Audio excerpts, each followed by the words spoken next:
नमस्कार. आज सकाळी शेअर मार्केट सुरू झाल्यावर दुपारी 12 वाजेपर्यंत तेजी होती. त्यानंतर मात्र मार्केटमध्ये घसरण सुरू झालेली आहे. मार्केट बंद होताना सेन्सेक्स हा 28 पॉईंटने घसरून 82,249 वर बंद झालेला आहे.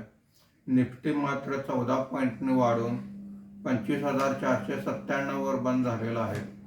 आजच्या कामकाजामध्ये BSE oil and gas index 1.03% वर आहे. BSE हेल्थकेअर इंडेक्स सलग 5व्या दिवशी तेजीमध्ये असून आज हा इंडेक्स 0.96% वर आहे.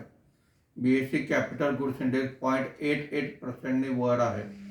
BSE कंझ्युमर ड्युरेबल इंडेक्स 0.16% खाली आहे.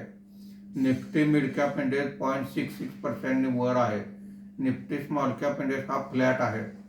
आजच्या कामकाजामध्ये निफ्टीमध्ये वाढलेले मुख्य शेअर्स पुढील प्रमाणे: Tata motors consumer vehicles 2.54%, Eicher motor 2.27%, Bharat electronic 2.22%, Max Healthcare 2% अशी वाढ आहे.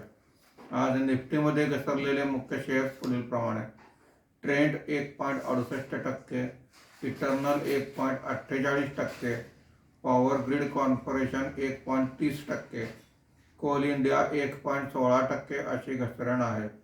आज रुपयाच्या दरात 4 पैशाची मजबूती आली असून मार्केट बंद होताना रुपयाचा दर हा 90 रुपये 91 पैसे प्रति डॉलर असा होता. धन्यवाद.